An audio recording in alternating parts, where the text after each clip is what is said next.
Hey there, friend. Welcome back. Before we jump into today's riveting topic, let me ask you a question. Have you ever found yourself feeling utterly isolated and disconnected from the world, even when you're surrounded by people? I know, I've been there too. Pause for a moment and think about the last time you were in a crowded room but still felt a pang of loneliness. You looked around, seeing everyone chatting away, laughing, and seemingly connecting, while you were trapped in a bubble, unable to break through. That, my dear listener, is where our story begins today. It's the way you make me feel so good, feel so good right now.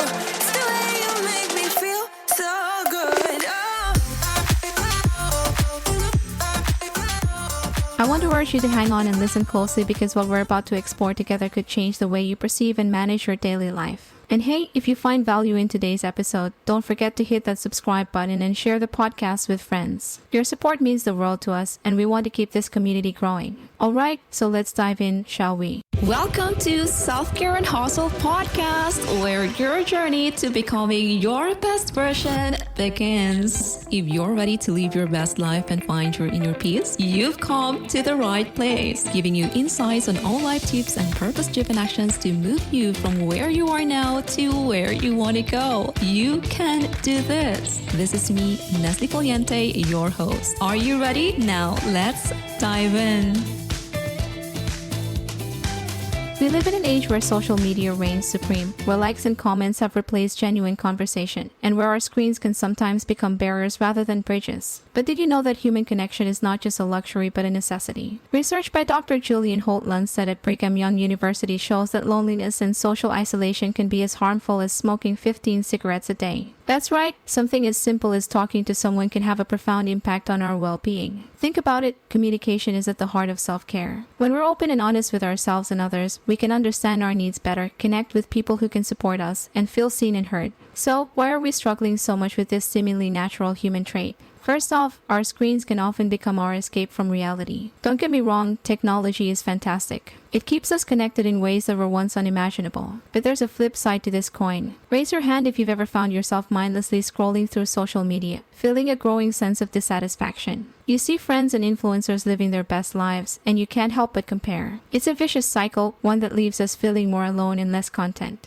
Being open and vulnerable with others can be downright terrifying. We build walls to protect ourselves, but those walls also keep others out. Ever been afraid to share your feelings with a friend, spouse, or even yourself? I know I have. And that fear keeps us from forming deep, meaningful connections that nourish our souls. Ever found yourself in an argument where both parties are talking but no one's listening? Miscommunication happens when we don't take the time to understand the other person's point of view. I'm reminded of a time when I had a disagreement with my partner. We were both so entrenched in our positions that we didn't hear what the other was trying to say. It was only when we took a step back, breathed, and truly listened that we found common ground. Mindful communication isn't just about talking, it's about listening with empathy and intention. It's about being present in the conversation and making an effort to understand the other person's perspective. This approach can turn a simple conversation into a deep connection. Research from the University of Miami showed that practicing mindfulness in communication improved relationships, reduced stress, and increased overall well-being. Emotional intelligence, or EQ, is the ability to recognize, understand, and manage our emotions and the emotions of others. Daniel Goleman, the author of Emotional Intelligence, describes it as a critical skill that enhances our personal and professional relationships. Imagine being able to read a room, understand what's not being said, and respond in a way that builds trust and connection. That's the power of EQ. Remember the crowded room from the beginning of our conversation. Building bridges means breaking down those invisible walls that keep us isolated. It's about reaching out, asking how someone is doing, and truly caring about the answer. This might be as simple as asking a coworker about their weekend or as profound as sharing your fears with a close friend. Each bridge we build strengthens our connection to others and ourselves. Friends, we've journeyed together through the tangled web of communication, and I hope you've found some insights that resonate with your experience. Whether it's navigating the choppy waters of technology, embracing vulnerability, or practicing mindful communication, the path to connection is within our grasp. And why does this matter? Because connection and communication are at the very core of self-care. They help us feel seen, understood, and valued. And in a world where isolation can feel all too common, isn't that something worth striving for? So let's challenge ourselves to be more intentional with our communication, to listen more, to speak with empathy, and to build bridges instead of walls. If this episode spoke to you, don't forget to subscribe, share, and drop a comment. Let's keep this conversation going and build a community where we all feel connected. Until next time, take care of yourselves and each other. I was worried you blow my reputation, but I figured it's not on me. Yeah, yeah, yeah.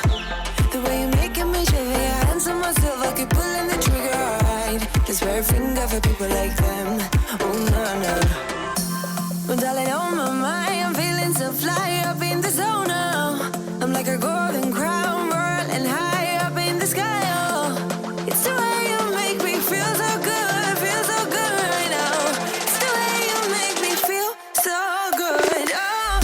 Thanks for listening to this episode. I hope you enjoyed our deep dive into all the tips you can use to becoming your best self. To catch all the latest from me, follow me on Instagram and support me by considering buying me a coffee. Link is in the description. And make sure to chill out, listen to your favorite music, and drink your water. See you in my next episode.